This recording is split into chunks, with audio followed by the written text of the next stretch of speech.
You don't belong in advanced placement, Maya. Stand up. Read it. Loud. Maybe next time you'll learn your place. The classroom fell silent except for the hum of the fluorescent lights. 28 students stared at their desks. No one looked at Maya Carter. Maya rose slowly from her chair. She was 15. Slim. Braids pulled neatly back. Her hands trembled as she held the paper Mr. Harlan had just dropped on her desk, creased, red-marked, and folded like it had already been decided. Read your answer, Mr. Harlan said. His voice was calm, practiced. Since you're so confident. Maya swallowed. Her throat felt tight, like the air itself had weight. She read one sentence. Then another. Her voice was steady, but barely. A few students shifted. One girl winced. A boy in the back let out a short breath, then stopped. Mr. Harlan took the paper from her hands. This, he said, holding it up, is what happens when someone coasts on sympathy instead of merit. Maya stood there. She didn't argue. She didn't cry. She just nodded once and sat down. But her ears burned. Her chest ached. And beneath the desk, her fingers pressed hard against something in her backpack, flat, stiff, and carefully kept. A document her mother had told her never to show unless absolutely necessary. Mr. Harlan turned back to the board. Let's move on. Some of us are here to learn. The bell rang 5 minutes later. Chairs scraped. Voices returned. Maya packed her bag last, as always. At the door, Mr. Harlan added, almost casually, you might consider switching tracks. This course is demanding. Maya met his eyes for half a second. Then she nodded again and walked out. In the hallway, her phone buzzed. Mom, how did it go today? Maya stared at the screen. Her thumb hovered. Then she typed. I'm okay. She didn't mention the paper. Or the laughter that didn't happen, but almost did. Or the way Mr. Harlan had smiled, like this was a lesson bigger than algebra. What Mr. Harlan didn't know, what no one in that building knew, was that Maya's mother was already familiar with rooms like that classroom. With policies. With quiet humiliation disguised as discipline. And she would be in the building by morning. Enjoying this? Tap subscribe for tomorrow's story. Maya Carter took the long way home. She walked past the buses, past the flagpoles snapping in the late afternoon wind, and down Maple Street where the sidewalks cracked like old porcelain. Her backpack felt heavier than usual, though nothing new was inside it. Every few steps, her mind replayed Mr. Harlan's voice, calm, clipped, certain. You don't belong. At home, the small brick duplex was quiet. The curtains were open. Light fell across the kitchen table where her mother's briefcase sat upright, leather worn soft at the edges. Maya paused there, hand on the chair back, listening. No TV. No radio. Just the tick of the stove clock. Her mother, Denise Carter, wasn't home yet. Maya went to her room and placed her backpack gently on the bed. She didn't open it. Instead, she sat at her desk and stared at the corkboard above it, debate team certificates, a spelling bee ribbon from middle school, a handwritten note that said keep going. I see you. Her mother had written that 1 year ago. The phone buzzed again. Mom, I'm leaving the courthouse. Be home in 20. Maya typed back slowly. Okay. She stood, paced once, then twice, and finally pulled the flat document from her backpack. The envelope was manila, edges worn from being handled but never opened in school. On the front, in her mother's careful print, were the words, for emergencies only. Maya slid it back. Not yet.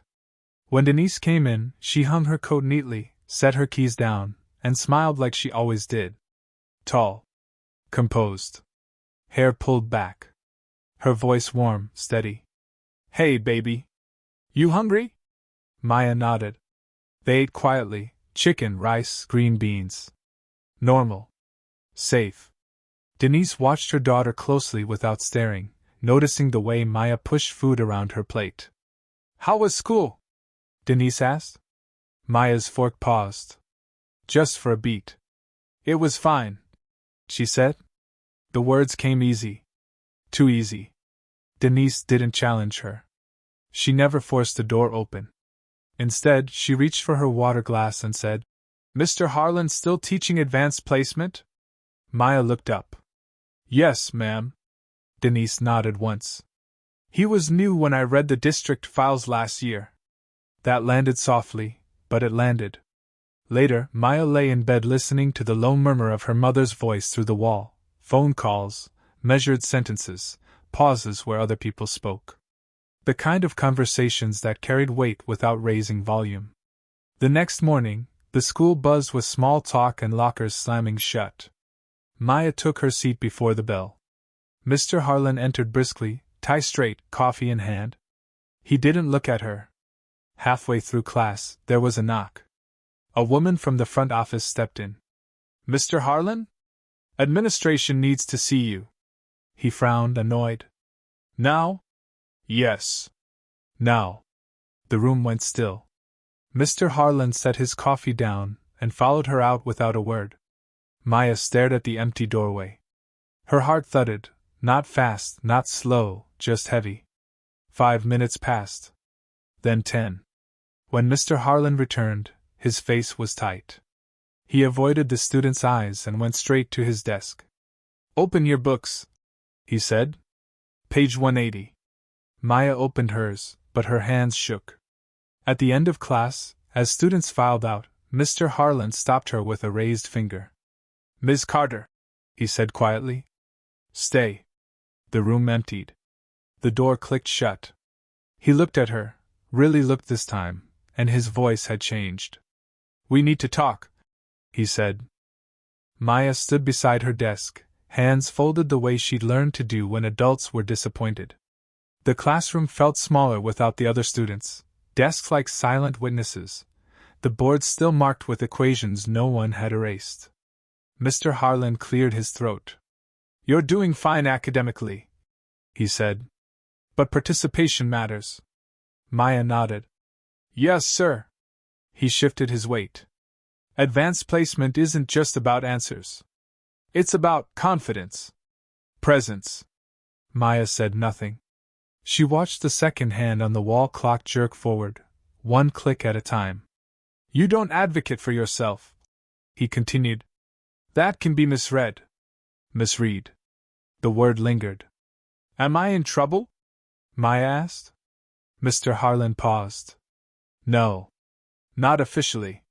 He waved a hand, as if brushing dust from the air. You can go. Maya picked up her bag and left. In the hallway, the noise rushed back in, laughter, lockers, someone calling a name. She walked straight ahead, eyes forward, until she reached the girls' restroom. Inside, she locked herself in a stall and pressed her forehead against the cool metal. She didn't cry. She counted breaths instead. That afternoon, the envelope came out again. At home, Denise sat at the kitchen table, glasses on, reviewing a thick binder. Maya hovered at the doorway. Mom? She said. Denise looked up immediately.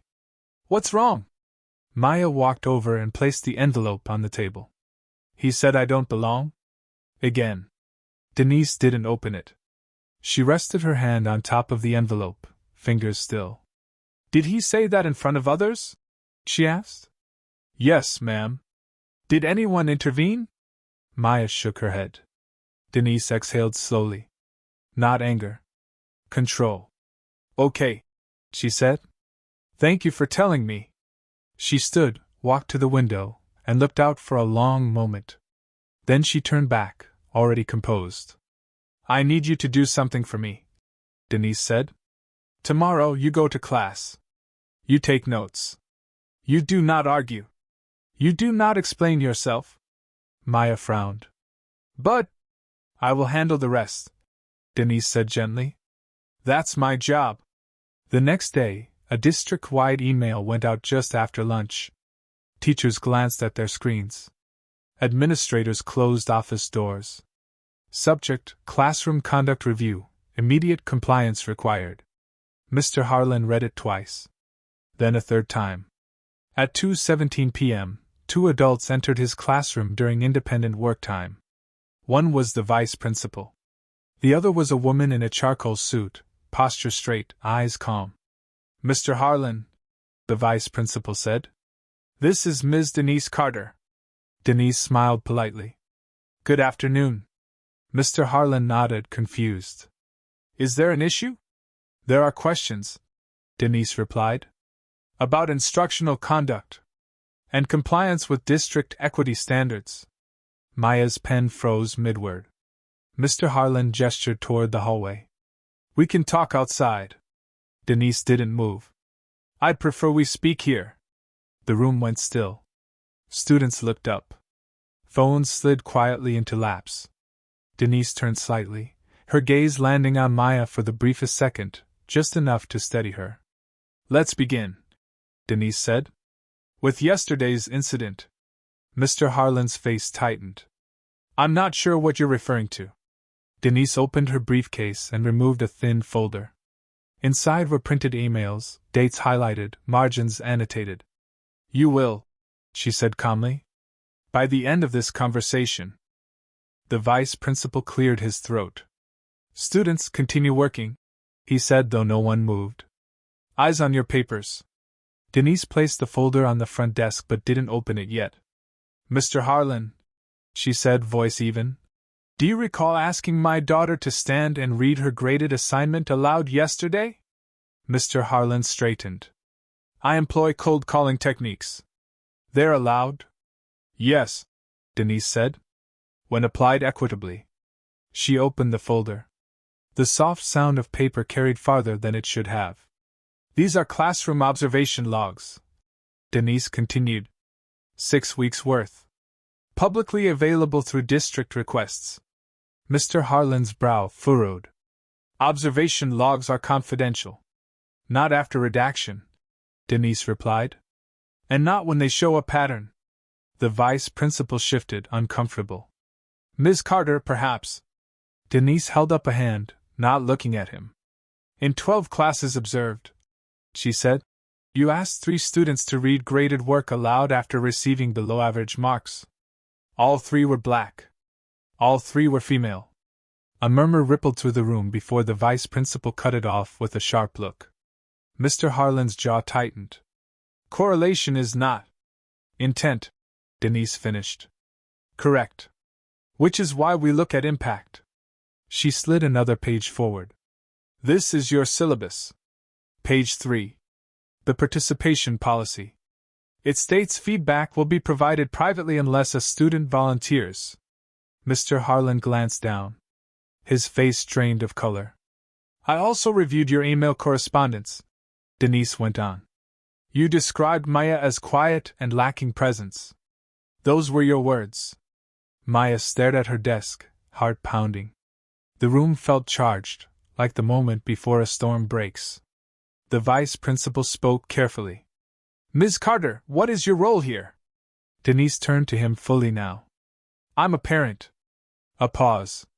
"And," Denise added, "I'm also the attorney who helped draft the district's current equity compliance framework." The silence deepened. Even the hum of the lights seemed to fade. Mr. Harlan blinked. "Your counsel?" Denise nodded once. "Formerly. Now independent. But the policies remain." She closed the folder. "This is not a confrontation. It's an opportunity to correct conduct before it escalates." Mr. Harlan's voice dropped. "Are you threatening legal action?" "No," Denise said. "I'm preventing it." The vice principal cleared his throat again. "Perhaps we should relocate this discussion." Denise glanced at the class. "Yes. But first." She turned back to Mr. Harlan. "I need you to address my daughter. Directly." Maya's head lifted slowly. Mr. Harlan hesitated. 28 students watched him. The power in the room had shifted, and he felt it. "Ms. Carter," he said stiffly, "if my methods made you uncomfortable, that was not my intention." Denise's expression didn't change. "That's not an apology." Mr. Harlan swallowed. "I apologize," he said louder now, "for singling you out." Maya nodded once. It wasn't forgiveness. It was acknowledgement. Denise gathered her folder. "We'll continue this conversation with administration," she said. As they turned toward the door, a student in the back whispered, "Her mom is a lawyer." The words spread faster than the bell. In the hallway, the vice principal walked beside Denise, lowering his voice. "We weren't aware of your involvement." Denise stopped walking. "That," she said, "is part of the problem." Behind the classroom door, Mr. Harlan sat down heavily. For the first time, he realized this wasn't a meeting. It was a review. By the end of the day, the school felt different. Not louder. Not quieter. Just alert. Teachers spoke more carefully in hallways. The front office door stayed closed longer than usual. Mr. Harlan did not return to Maya's classroom after lunch. A substitute finished the lesson, reading from the book without commentary. Maya walked home slowly, her thoughts heavy but steady. Students whispered as she passed. "Did you hear?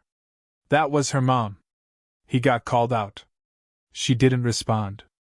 She kept her eyes forward, the strap of her backpack tight in her hand. At home, Denise was already there, jacket off, sleeves rolled up, papers spread across the table. Maya stood in the doorway, unsure.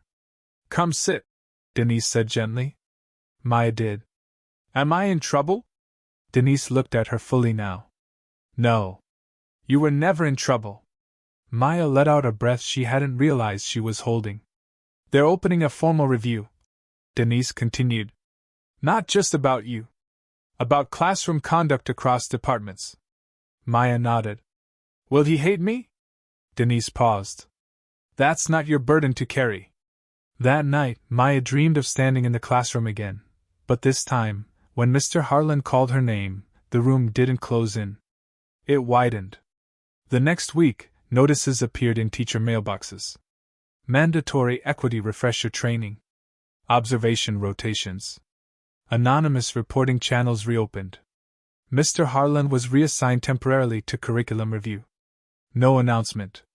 No explanation. In class, students asked Maya quiet questions. "Are you okay? Was it scary?" She answered simply, "I'm fine."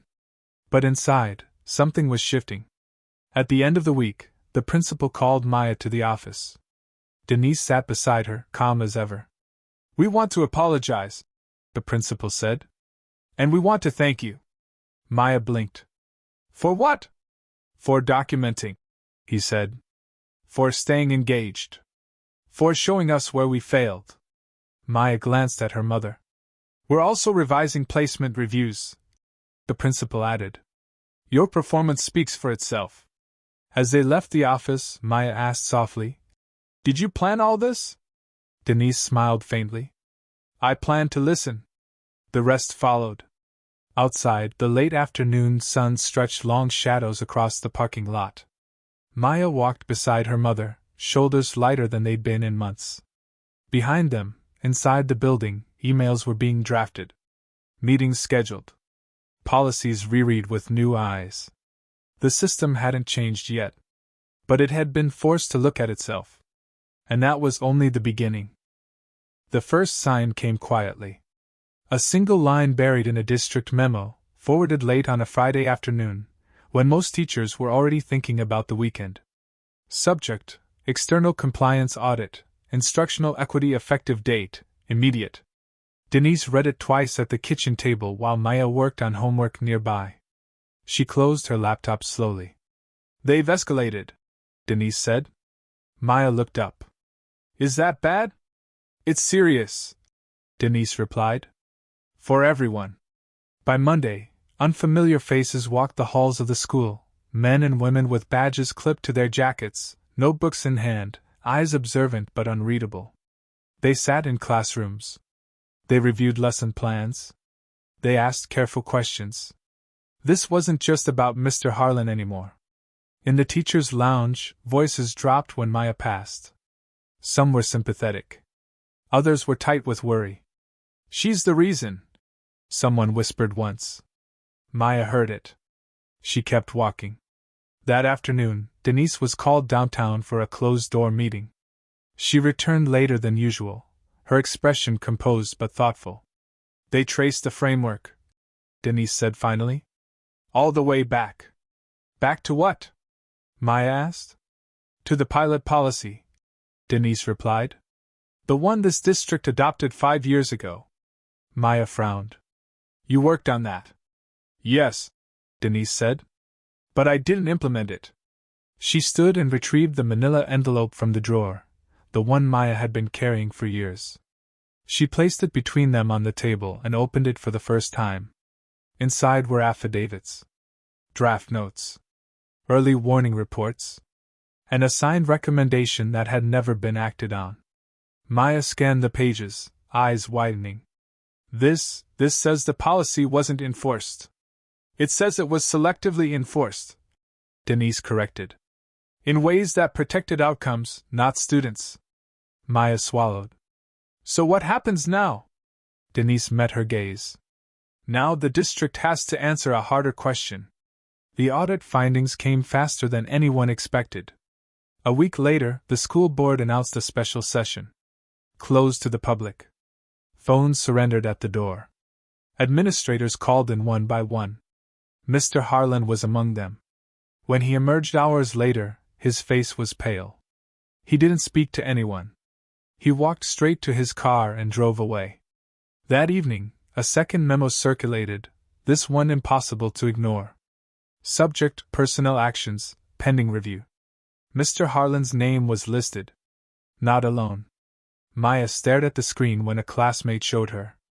I didn't want this, she whispered. Denise placed a hand on her shoulder. You didn't cause it, she said. You revealed it. The real twist wasn't that Maya's mother was an attorney. It was that Denise Carter had once warned the district, quietly, formally, that this exact harm would happen if accountability was optional. They had ignored her then. Now, the record had resurfaced. And it carried her name. The board meeting ended just before midnight. No press release. No statements. Just a sealed summary sent to district leadership with one directive highlighted in bold. Immediate corrective action required. By morning, the consequences began to surface. Mr. Harlan's reassignment became a formal suspension pending review. 2 administrators were placed on leave. Observation protocols were rewritten and redistributed before first period. But that still wasn't the full reversal. Denise received a call at 7:12 a.m. They want you back, the voice said. As interim compliance monitor. Denise closed her eyes briefly. For how long? Until the audit is complete. With full authority. She hung up and looked at Maya across the kitchen table. I need to tell you something. Maya set down her cereal. Okay. I didn't just help write the policy, Denise said. I resigned when they refused to enforce it. Maya stared. You quit? I stepped away, Denise corrected. Because I wouldn't put my name on harm. She reached into her briefcase and pulled out a single sheet, the last page of the old file. A resignation letter, dated 5 years earlier. I thought walking away was the right line, Denise said softly. I was wrong. Systems don't fix themselves. Maya absorbed that in silence. By lunchtime, the news had spread, not online, not yet, but through staff rooms and whispered calls. Denise Carter is back. With authority. With memory. In the afternoon, Denise walked the same halls Maya did, clipboard in hand, badge visible. Teachers straightened. Conversations paused. No one smiled too easily. She wasn't there as a parent. She was there as oversight. In Mr. Harlan's empty classroom, Denise stood alone for a moment. She looked at the desks, the board, the space where power had once gone unquestioned. Later that day, Maya was called to the counseling office, not to be questioned, but to be supported. Options were offered. Protections explained. You did nothing wrong, the counselor said carefully. And you don't owe anyone silence. When Maya returned to class, her classmates looked at her differently. Not with fear. With respect. That evening, Denise placed the manila envelope back in the drawer. We won't need this anymore, she said. Maya nodded. She believed her. Outside, the school lights shut off one by one. Inside the district offices, old files were being reopened. And the people who had once dismissed a quiet girl were now answering to the woman who had documented everything. The fallout didn't arrive all at once. It came in memos. Schedule changes. Carefully worded announcements read over morning intercoms in voices that tried to sound calm. Effective immediately. Teachers were required to submit revised participation plans. Administrators sat in on classes they hadn't entered in years. Training sessions filled the library after school, chairs arranged in circles instead of rows. Some teachers welcomed it. Others resented it quietly. Maya felt the shift most in small moments. A teacher who asked, "Would you like to share?" instead of calling a name. A return paper with notes, written privately, thoughtfully. A guidance counselor who checked in without making it feel like surveillance. Mr. Harlan did not return. Students speculated. He quit. He got fired. No one knew for sure. His classroom stayed dark, the nameplate removed. One afternoon, a classmate named Jenna slid into the seat beside Maya in the cafeteria. "My mom says this stuff has been going on forever," Jenna said. "She says it took someone brave to stop it." Maya looked down at her tray. "I wasn't brave," she said. "I was tired." Jenna nodded like she understood more than Maya expected. Denise's days grew longer. She attended meetings downtown, reviewed records, asked questions that made people uncomfortable. She wasn't loud. She didn't threaten. She documented. At one session, a senior administrator sighed and said, "We didn't think it was that bad." Denise met his eyes. "That's what harm looks like when you're not on the receiving end." Reports followed. Findings. Recommendations with timelines and enforcement clauses this time. No optional language, no vague promises. The school board approved them unanimously. At home, Denise was still just mom. She cooked. She asked about homework. She reminded Maya to sleep. One night, Maya asked, "Do people hate you?" Denise considered the question. "Some are uncomfortable," she said. "That's not the same thing." "Are you scared?" Maya asked. Denise smiled softly. "I was more scared when I stayed quiet." At school, Maya was invited to join an academic panel, students advising staff on classroom climate. She hesitated. "I don't want to be a symbol," she said. "You won't be," the counselor replied. "You'll be a voice. There's a difference." Maya agreed. The first meeting was awkward. Adults took notes while students spoke. Some voices shook. Some were angry. Some were relieved. Maya spoke once. Briefly. "Public embarrassment doesn't teach," she said. "It just tells you where you stand." The room went still. Someone wrote it down. Change didn't fix everything. But it broke a pattern. And once broken, it couldn't be unseen. For the first time, Maya felt like school wasn't something to endure. It was something she could shape. Spring arrived quietly. The trees along Maple Street budded green, and the school halls filled with end-of-year energy. Projects due, lockers cleaned out, seniors counting days. The weight that had once pressed on Maya's chest loosened, little by little. In her advanced placement class, a new teacher had taken over. Ms. Reynolds spoke calmly, asked before calling on students, and never used grades as spectacle. One afternoon, she returned Maya's essay with a note written neatly in blue ink. "Strong analysis. Your voice is clear. Keep trusting it." Maya read it twice. At home, Denise's role as interim monitor neared its end.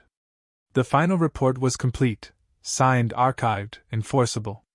It included required training, oversight rotations, and a permanent compliance office independent of school administration. It wasn't flashy. It was durable. The district offered Denise a permanent position. She declined. "I'm not here to run the system," she said in the meeting. "I'm here to make sure it runs without harm." They accepted that. At the awards assembly, Maya sat with her class as names were called. When hers was announced, For academic excellence and student leadership, she froze for half a second before standing. The applause wasn't loud. It was steady. From the stage, she spotted her mother near the back, hands folded, expression calm. Not proud in a showy way. Grounded. Later, walking home together, Maya asked, "Do you think it'll last?" Denise thought for a moment. "Only if people keep paying attention." Maya nodded. She could do that. That night, she placed the old manila envelope in the bottom drawer of her desk, not hidden, just stored. A record of what had been endured and answered. School would never be perfect. People would still fail each other. But the rules were clearer now. The silence had been interrupted. And Maya no longer felt invisible. She felt prepared. 3 months later, summer settled gently over the neighborhood. The school parking lot sat mostly empty now, heat shimmering off the asphalt. Inside the building, one classroom light was on. Maya stood at the doorway, a volunteer badge clipped to her shirt, helping file books for the coming year. The walls looked the same. The desks too. But the feeling was different. A small plaque had been added near the main office, plain metal, easy to miss. It listed the district's new commitment to instructional dignity and equitable practice. No names, no speeches, just language that meant something now. Maya finished stacking the last book and stepped back. Ms. Reynolds smiled. "You heading out?" "Yes, ma'am." Outside, Denise waited by the car, windows down, warm air moving through. Maya climbed in and buckled her seatbelt. "Everything done?" Denise asked. "Yes," Maya said. Then she added, "They're training the new teachers next week." Denise nodded, satisfied but not triumphant. "Good." They drove home in comfortable silence. At a stoplight, Maya glanced at her mother. "Thank you," she said quietly.